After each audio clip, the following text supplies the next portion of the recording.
pour mesurer, dans un premier temps, pour essayer de replacer les choses dans un contexte historique, le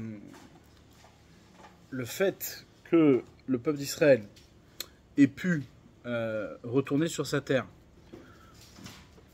et que, en plus de ça, on ait pu le reconnaître, c'est-à-dire on a reconnu, le monde entier lui a reconnu sa place, son makom, son lieu,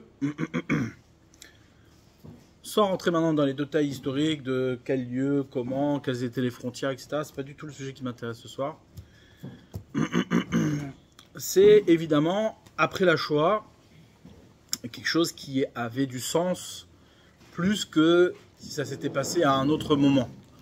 Ouais, vous mesurez, bien entendu, pleinement la joie, la délivrance que le peuple juif a dû ressentir à ce moment-là, sortant d'une catastrophe et d'une humiliation extrêmement grande. Ça a été, bien entendu, un moment d'espoir, un moment de délivrance. Donc c'est un moment capital pour l'histoire du peuple juif. Ouais. Maintenant, moi ce qui va m'intéresser de réfléchir avec vous, c'est sur le terme, en hébreu on appelle ça, ce jour-là il est appelé le Yom HaAtzmaut. Ouais, le jour, on le traduit, le jour de l'indépendance. Comment ça s'est passé? Le jour d'indépendance, il a eu lieu le 14 mai 48. Date facile à retenir. Et le 14 mai 48, c'était un... Quel jour c'était? Lundi? Mardi? Les gars... Quoi? C'était un vendredi. Pourquoi? Parce que le mandat britannique, les Anglais devaient quitter.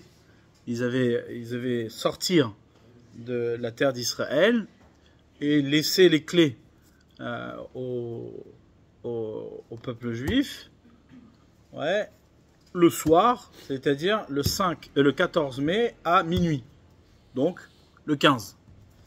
Maintenant, le problème qu'il y a, c'est quoi? C'est que si on annonce l'indépendance d'Israël trop proche de Shabbat, alors le grand rabbin de l'époque, eh bien, il dit c'est dangereux. Pourquoi? Parce qu'on risque de profaner Shabbat, d'entraîner une profanation du Shabbat, parce que les gens vont être joyeux, ils vont faire la fête, etc. Il dit il vaut mieux l'annoncer avant l'entrée de Shabbat. Donc ils ont annoncé l'indépendance, ils ont signé l'indépendance, enfin c'est une déclaration, d'accord, d'indépendance de l'État d'Israël à 16h le vendredi. Et plusieurs années d'affilée, c'est tombé Shabbat, enfin vendredi, à chaque fois. Donc c'est pour ça que la déclaration s'est faite le vendredi, donc le 14 mai. C'était le 5 Iyar. Ouais, le 5 Iyar. Et comme, de toute façon, normalement, ça devait se passer à minuit, donc ça tombe le 6 Iyar. Ouais. Nous, qu'est-ce qu'on fait? On fête Yom HaAtzmaut, non pas le jour du 5, mais le jour du 6. Pour cette raison-là. C'est-à-dire qu'on a décalé d'un jour, bien que la déclaration a eu lieu le 5. D'accord? Comme pour cette année. Par exemple, c'était dimanche. Non, c'était quand? C'était hier. On est quoi là? Mercredi. Et c'était mardi. D'accord? Eh bien, normalement, ça aurait dû être lundi. Ouais. Si on avait voulu correspondre dans les dates. Seulement, ça s'est passé le lendemain. Pourquoi je vous raconte tout ça? Parce que je trouve ça très intéressant comme configuration. C'est-à-dire qu'on se retrouve à déclarer notre indépendance alors qu'on ne l'a pas encore, de manière effective.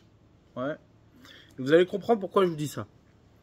Pour essayer de comprendre ce que signifie le terme être indépendant, eh bien, je me suis dit que ce serait intéressant de réfléchir sur 3 termes qu'on a l'habitude d'utiliser de manière approximative dans le même sens, soit la liberté, soit l'indépendance, soit l'autonomie. Ces 3 termes, d'accord, 3 termes qui se ressemblent beaucoup et qu'on utilise facilement pour la même chose. Mais au bout du compte, qui sont très différents. Ouais. Quelle est la différence qu'il y a entre la liberté et l'indépendance, par exemple? Une idée? Quelle différence? Maître, Mathis, toi qui fais du droit. Quelle différence il y a entre la liberté et l'indépendance?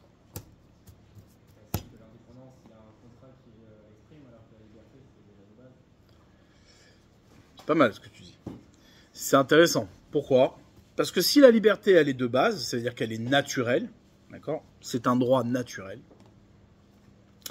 Eh bien, la liberté, en vérité, c'est très difficile de l'enlever à une personne. C'est-à-dire que peu importe le contexte dans lequel tu vas te retrouver, à aucun moment tu seras démuni de ta liberté. Pourquoi? Parce que la liberté, c'est un droit naturel et tu ne peux pas intervenir sur la nature des gens. D'accord?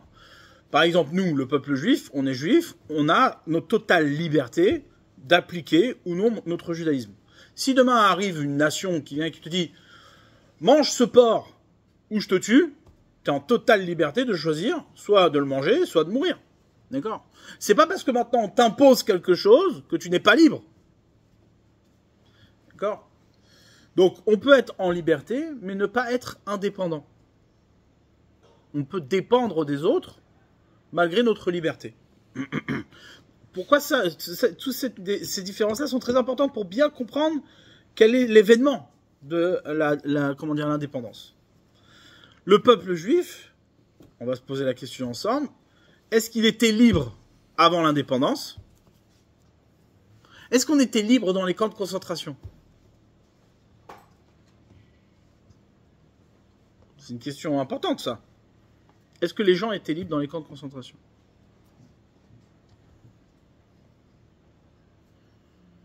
Qu'est-ce que t'en penses, Jade? Non. Vas-y.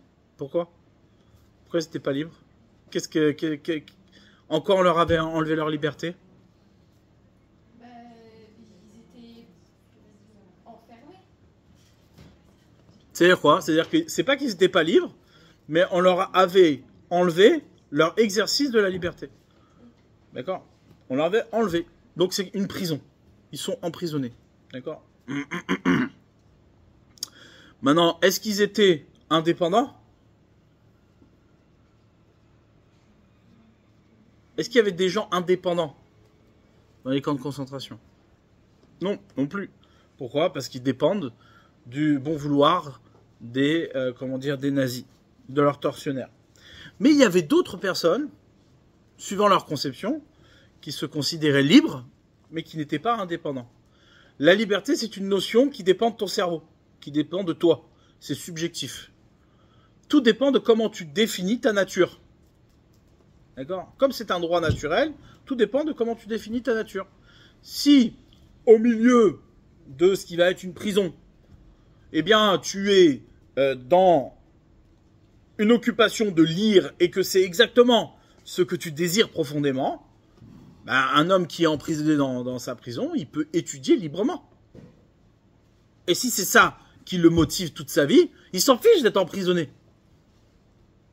Et par contre, tu as d'autres personnes qui, eux, ben, ne se sentent pas libres dans 4 murs, comme ça, enfermés. Il y en a qui vont être libres. Tout dépend de ta conception. Tout dépend de comment toi, tu conçois ta liberté. Ça, c'est ce qu'on appelle, c'est ce que Mathis a très bien dit, le droit naturel. Maintenant, l'indépendance, c'est un contrat. C'est pas tout le temps un contrat. C'est pas tout le temps un contrat. Par exemple, toi, tu peux pas être indépendant si on te donne pas, si tes parents ne te donnent pas à manger. Tu es dépendant de tes parents pour manger. Ça peut être une dépendance, c'est pas un contrat, c'est une dépendance, d'accord? Maintenant, il y a un troisième terme qui s'appelle l'autonomie. L'autonomie, d'accord? C'est quoi? Est-ce que, par exemple, Israël aujourd'hui est autonome? Il peut être autonome sur certains sujets, et il n'est pas autonome. Et d'abord, aujourd'hui, aucun pays est autonome à 100%. Très difficile. Ouais. Non? Il y en a? Elle est autonome sur tout ce qu'elle désire avoir. Elle n'importe rien. Il existe très peu de pays qui n'importent pas aujourd'hui.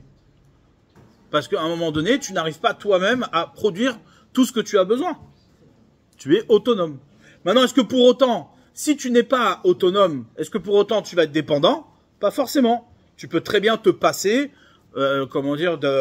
d'avoir, je sais pas moi, comment dire, un luxe que tu importes, tu peux te passer de ce luxe-là. Ouais. Si demain, par exemple, on te dit, voilà, bah non, le Japon ne t'enverra pas. Le Japon, c'est quoi? C'est Nissan, la marque? Nissan? C'est japonais, Nissan? C'est ça? Eh bien, si tu dis, voilà, les voitures Nissan, on t'en envoie plus. Alors certes, tu n'as pas l'autonomie de produire les voitures Nissan, mais t'es pas dépendant. Tu peux t'en passer. D'accord? Donc ces trois notions-là, elles sont importantes. Je vais vous dire pourquoi. Ouais. Parce que ce dont on parle là maintenant, c'est pas de la liberté d'Israël. On parle pas de la liberté d'Israël. Ouais. Ce dont on parle ici, c'est quoi? On parle de comment dire, de l'indépendance d'Israël. L'indépendance. L'indépendance, c'est quoi? C'est que je sois pas dépendant du bon vouloir des uns et des autres. Ouais. L'indépendance se définit en fonction du lieu dans lequel tu exerces ta liberté. C'est pour ça que souvent, elle est sous la forme d'un contrat. Pourquoi? Parce que ça se définit dans une question de propriété. Ouais, la Gemara, elle nous dit, nos sages nous disent que quoi? Que toute chose a un makom. Ouais, physiquement, toutes les choses, elles ont été créées avec un espace. Il n'existe aucune chose qui n'a pas d'espace. En echadavar, shen lo makom. Toute chose a une place, a sa place. Si la chose n'a pas sa place, elle disparaît, elle n'existe plus. Maintenant, le peuple d'Israël, c'est quoi sa place? C'est quoi son lieu? C'est quoi son makom? C'est la terre d'Israël. C'est là où il est. C'est là où il doit être. C'est son makom, c'est à lui. Maintenant, pourquoi c'est à lui? C'est pas une question maintenant de propriété, il faut à tout prix qu'il ait un endroit. Ouais. La question de savoir si le peuple d'Israël doit avoir une terre ou pas, c'est pas ça la question. La question, c'est quelle est sa terre? Là où lui-même, il peut devenir, il peut exercer ce qu'il est.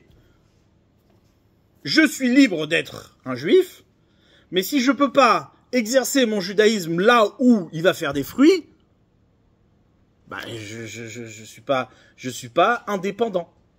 Je suis pas indépendant. On me laisse pas mon indépendance à exercer ma liberté. D'accord? C'est comme ça que les choses se définissent. Donc le peuple d'Israël n'étant pas sur sa terre, c'est ce qu'on appelle l'exil. En exil, ouais, la différence entre l'exil et la délivrance, c'est quoi? Ben, c'est exactement ça. C'est-à-dire que je suis pas sur ma terre pour exercer ma liberté. Il y a trois types d'asservissement. Il y a ce qu'on appelle, en Égypte, on a été asservi, on était esclave. D'accord? Être esclave, c'est ne pas avoir sa liberté. Ne pas être sur sa terre, c'est ne pas être indépendant. D'accord? Et comment dire là, il y a un troisième type de d'exil. Ouais, c'est qu'est-ce que j'ai dit? J'ai dit l'asservissement. Quoi? Non mais attends 2 secondes. L'Omara il ramène 3 types de. Il y a le shiaboud, le fait d'être ne pas être sur sa terre et il faut voir le livre là qui est là. J'ai perdu le troisième. Quoi? Qu'est-ce qu'il y a? C'est quoi le troisième, tu sais? Non, je peux.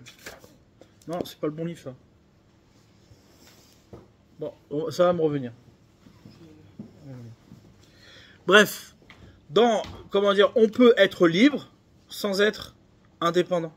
On peut être indépendant sans être libre. Ouais, on peut être autonome.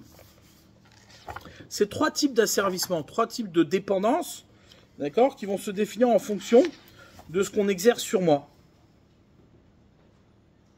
Ah oui, être dispersé. Ouais. C'est-à-dire que le peuple d'Israël, il n'est pas simplement, c'est pas simplement qu'il ne se retrouve pas sur sa terre, c'est pas simplement qu'il est asservi, d'accord? C'est que en plus de ça, il est dispersé, il n'est pas uni. Il est chacun dans un endroit différent, d'accord? Ça, c'est ce qui manque à la définition d'un peuple. Pour être un peuple, dans la nature d'un peuple, c'est d'être ensemble, ouais, ne pas être dispersé. Et souvent, cette unité, c'est ce qui va créer le pouvoir d'autonomie. Lorsque on est dispersé, ouais, il est beaucoup plus difficile d'être autonome. Pourquoi? Parce que j'ai besoin de ressources, un maximum de ressources et de cohésion pour pouvoir développer mon autonomie. Bref, tout ça, je passe. Ouais, c'est que des définitions, et des définitions qui vont nous permettre de réfléchir sur quelle est la notion d'indépendance.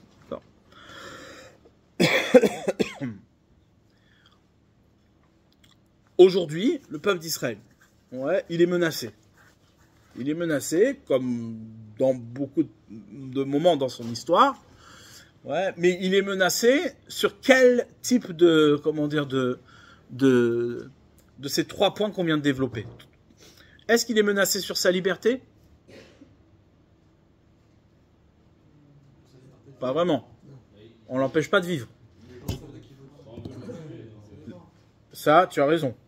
On veut les tuer. D'accord? Maintenant, aujourd'hui, il y a eu un moment, l'attentat, etc., comment dire, ce moment de massacre.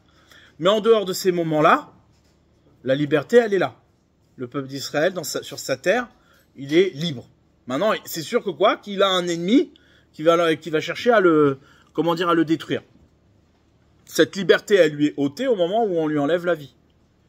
Mais avant ça, chacun est libre. D'accord?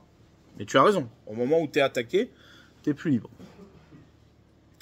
Par contre, ouais, lorsque les États-Unis disent à Israël, vous pouvez pas aller à Rafah, parce que si vous allez à Rafah, eh bien, on vous livre pas les armes. Ça, c'est quoi? On attaque la liberté d'Israël ou on attaque sa dépendance, son indépendance? On attaque son indépendance. C'est-à-dire que c'est important de bien définir les choses parce que on sait ce qu'on veut attaquer. Ici, les États-Unis, qu'est-ce qu'ils font? Ils attaquent l'indépendance d'Israël. Ouais.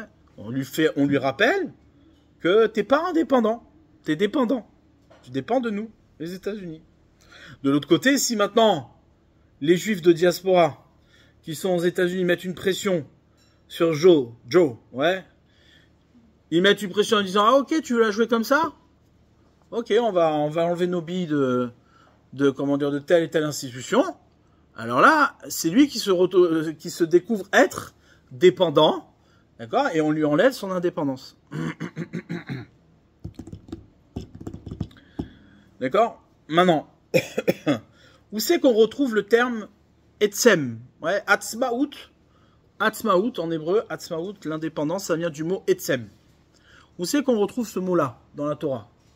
Au premier instant de la Torah. Etzem. Etzem, c'est quoi? Etzem ayom hazeh, oui, ça c'est ce qu'on dit dans la Tfila. Mais dans la Torah, qu'est-ce qu'il dit Adam Arishon? Adam Arishon, quand Hachem il lui crée sa femme, ouais, et que Adam Arishon il voit sa femme, qu'est-ce qu'il dit? Zot apa'am, etzem me atzamai, ou basar mi besari. Cette fois-ci, ouais, c'est etzem me atzamai. Je sais pas encore ce que ça veut dire etzem. Ouais, mais c'est moi, c'est à moi, c'est moi. C'est etzem me atzamai. C'est le moi de moi. Ouais. Ou basar mi besari est la chair de ma chair. Et donc, elle va s'appeler Isha, parce que l'homme, il s'appelle Ish. Pourquoi Isha? Parce qu'elle provient de l'homme. Ouais. Kimi Ish, Luka Chazot. Elle a été prise de l'homme. Donc, Isha, ça vient, parler de sa provenance. Donc, Adam Arishon s'exprime ainsi. Il dit Etzem et Atzamai. Quel rapport Etzem et Atzamai avec Atzmaout? Avec l'indépendance. D'accord? Qu'est-ce qui s'est passé juste avant? Avant que, que Hachem crée la femme. Qu'est-ce qui s'est passé? Adam Arishon était triste. Il a parcouru le monde, il a visité le monde, il a vu que quoi? Que rien lui correspondait. C'est-à-dire qu'il n'arrivait pas à trouver, ouais, où exercer sa liberté. Il était libre. Il était totalement libre. Il n'y avait pas plus libre que Adam Arishon. Pourquoi? Parce qu'il avait tous les pouvoirs. Il avait toute l'intelligence. Il avait toute la connaissance. C'était l'homme le plus parfait. Seulement, il n'a pas trouvé où exercer cette liberté. Donc tu as beau être libre, mais tu n'es pas indépendant. Parce que l'exercice de ta liberté, tu ne l'as pas. Tu n'as pas de lieu. Tu n'as pas de makom. Donc qu'est-ce qu'il a fait Hachem? Il dit non, on ne peut pas le laisser comme ça. Il faut lui faire une femme. On va lui faire une femme. Il a endormi et il lui a créé la femme. Et là, cette fois-ci, Adam Arishon s'exprime. Il dit à Etzem Atzamai. C'est-à-dire que quand je vais m'exprimer avec la personne qui va faire de mon expression exactement la destination de mon expression. C'est elle qui va donner tous les fruits de mon expression. Ça, c'est ce qu'on appelle l'indépendance. Lorsque tu es dépendant, on ne te laisse pas t'exprimer, c'est-à-dire ton expression presque part à la poubelle. T'as beau être libre, tu vas t'exciter dans tous les sens, tu vas exprimer plein de choses, seulement ça prend pas, ça pousse pas, ça prend pas forme. Ça prend pas forme. Et Tzem et Atzamai, ça veut dire c'est moi, c'est ma forme, c'est ma construction. Donc lorsqu'on parle de l'indépendance d'Israël, on parle de la notion d'être sur sa terre.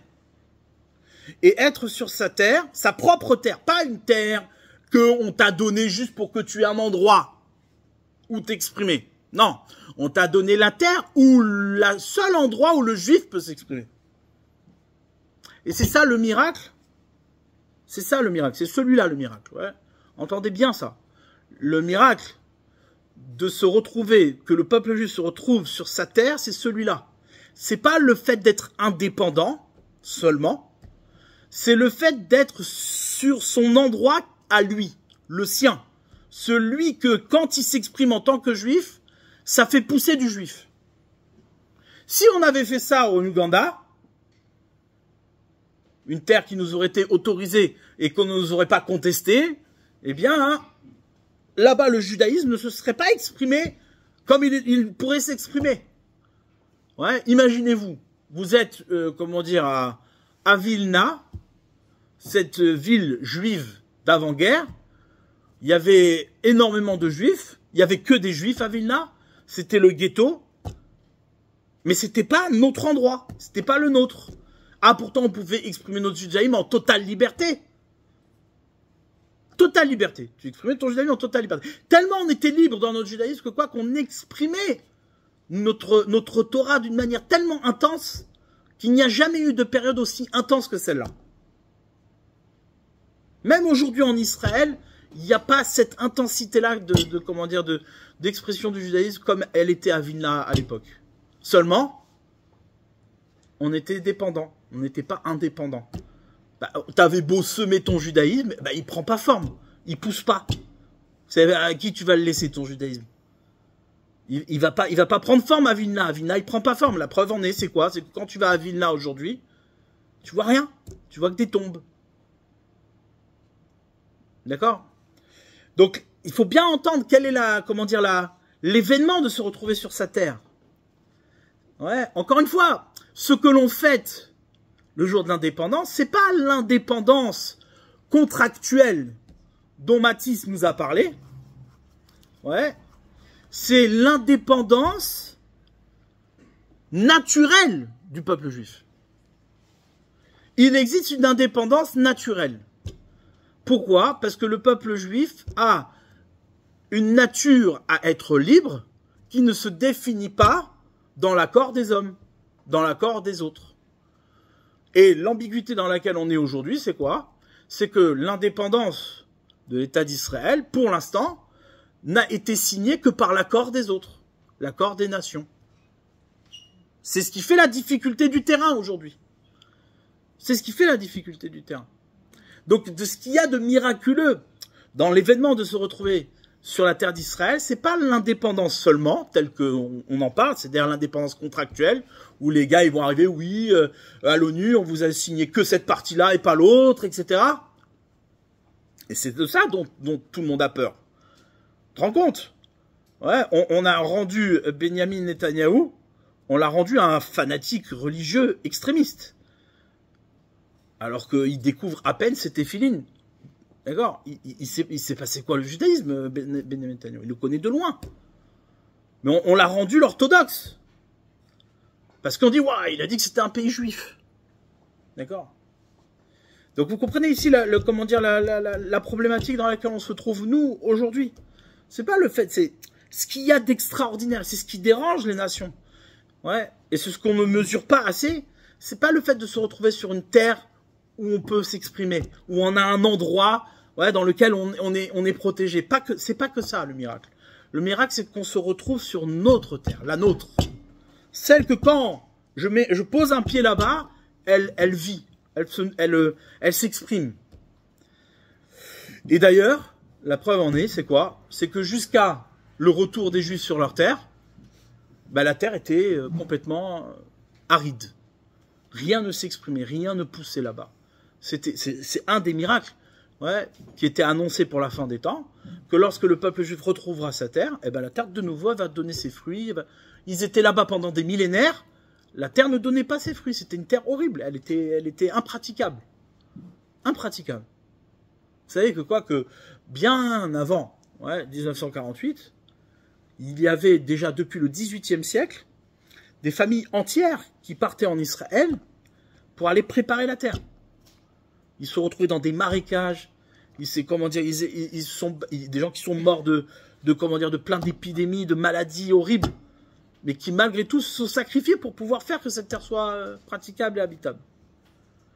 Au retour des Juifs sur cette terre, la terre, elle revit, elle répond, elle est vivante.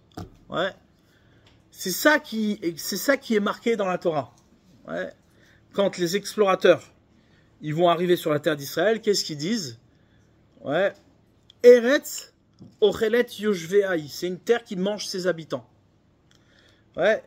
C'est une terre qui mange ses habitants, ça veut dire quoi? Ça veut dire c'est une terre qui est vivante. Elle a besoin d'être nourrie. Elle a besoin d'être nourrie. Et quelle est la nourriture qu'elle ne vomit pas? Quelle est la seule nourriture qu'elle ne vomit pas? C'est très intéressant. Dans la Torah, on parle de la terre d'Israël comme une bouche. D'un côté, les Meraglim, les explorateurs, ils disent Eretz ochelet yoshveaï, c'est une terre qui mange ses habitants. Et de l'autre côté, on te dit si tu fautes, vetaki haaretz etrem. La terre te vomira. Une terre bizarre. Soit elle mange, soit elle vomit. Ça veut dire quoi? C'est-à-dire que c'est une terre qui a besoin d'être nourrie. Et nourrie par la nourriture qui lui correspond. C'est quelle nourriture qui lui correspond? C'est le juif. Le juif, avec ses mitzvot, avec sa Torah, avec ce qu'il est vraiment. Donc, la liberté du peuple juif, c'est la liberté d'être juif. Maintenant, l'indépendance du peuple juif, c'est quoi? C'est d'exercer cette liberté-là d'être juif sur sa terre. Ça ne suffit pas de l'exercer en France. Ça ne convient pas de l'exercer, dans le ghetto à Vilna. Il faut qu'elle soit exercée sur la terre d'Israël afin que la terre d'Israël puisse rayonner le judaïsme dans le monde entier.